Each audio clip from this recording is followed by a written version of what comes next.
Now, the Hindus do say that the self, the great self, is consciousness. But of course that does not mean consciousness in the sense of our ordinary everyday consciousness. Ordinary everyday consciousness is indeed a form of this kind of consciousness, shall we say a manifestation of it. But then there's also consciousness which doesn't notice, but nevertheless is highly responsive. The way your heart beats, the way you breathe, the way you grow your hair, you're doing it, but you don't know how it's done. So therefore, just in the same way that conscious attention is not aware of all the other operations of the body, so in just that way, we are not aware of our connection, indeed our identity, with the fundamental self.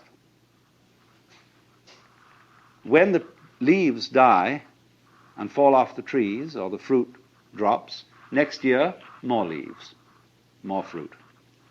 So in the same way, when you and I die, more babies later. If the whole human race dies, you bet your life, there are all kinds of things that feel that they're human, scattered throughout the multiplicity of galaxies, because this universe is a peopling universe, just as an apple tree apples. But because we are unconscious of the intervals, we are not aware of the self with our conscious attention when conscious attention isn't operating. But still, just as you don't notice what your pineal gland, say, is doing at the moment, so in the same way, you don't notice the connections which tie us all together, not only here and now, but forever and ever and ever and ever. The difficulty and the basic reason why we don't notice the self is that the self doesn't need to look at itself. A knife doesn't need to cut itself. Fire doesn't need to burn itself. Water doesn't need to quench itself. And a light doesn't need to shine on itself.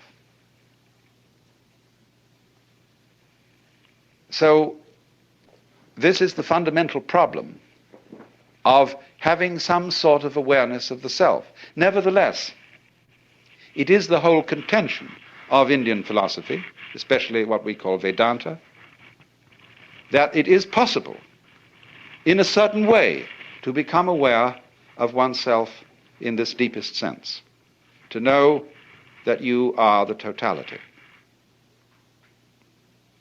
And this experience is the real substance of Indian philosophy as a whole, both Hindu and Buddhist. It is called moksha, which roughly means liberation. Liberation from the hallucination that you are just poor little me. To wake up from that kind of hypnosis and discover that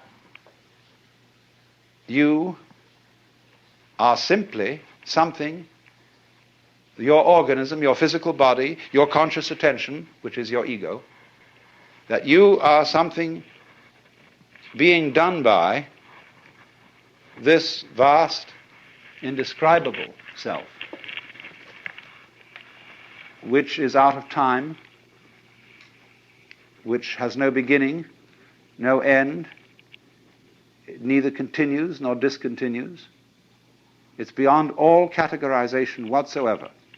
And so the Upanishads say, all we can say of it positively is the negative. Neti, neti, it is not this, it is not that. Anything, therefore, you can formulate, imagine, picture, will not be the self. So when you are trying to know the self, you have to get rid of every idea in your head. It doesn't mean, as some people seem to think, that you have to get rid of every sense impression. It isn't as if you had to go into a catatonic state of total absorption. Of course, that can be done. But the full moksha, the full liberation, is when you come back out of absorption and see this everyday world just as it looks now, but see as clearly can be that it is all the self. You can become aware of this tremendous interconnectedness of everything. And that is what somebody who is moksha, who is liberated, sees. He sees, shall we say, that everything goes together. And that is, in a way, what we mean by relativity. Because relativity means relatedness. Just as fronts go with backs and tops with bottoms, insides with outsides, solids with spaces, so everything that there is goes together. And it makes no difference whether it lasts a long time or whether it lasts a short time. A galaxy goes together with all the universe just as much as a mosquito, which has a very short life. From the standpoint of the self, time is completely relative. You can have, if you scale it down, as much time between two of those very rapid drum beats as you can in eons and eons and eons. It's all a question of point of view, or, to use a scientific expression, level of magnification. Change your magnification and you see molecules. And we know by other methods of observation that it can get smaller and smaller and smaller, and that the spaces between these minute units are so vast that they're comparable to the distances between the sun and the planets in scale. So also with time. So in this sense, there could be vast, vast universes full of empires and battleships and palaces and brothels and restaurants and orchestras in the tip of your fingernail.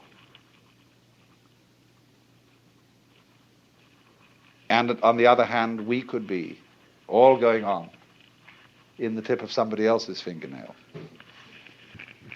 It's very important to understand not only the relativity of size and of time, but also of what there is.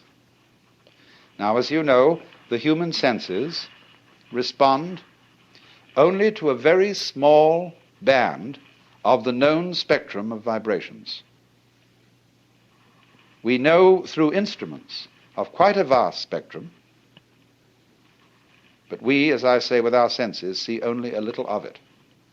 If our senses were in some way altered, we would see a rather different looking world. We can do this, of course. We can put on special lenses to enable us to see heat. And then we see all the heat radiations coming out of people. And we say, well, I never noticed that about you before. But so in the same way, you see, there are infinitely many possibilities of vibration and of organs sensitive to those vibrations, so that there could be worlds within worlds within worlds, spaces within spaces, just like the many, many wavelengths of radio and television, going on forever and ever in all directions. The possibilities are infinite. But having senses and noticing is a selective process. It picks out only certain ones, just as when you play the piano. You don't take both arms and slam down all keys at once. You select. And so perception is a kind of piano playing.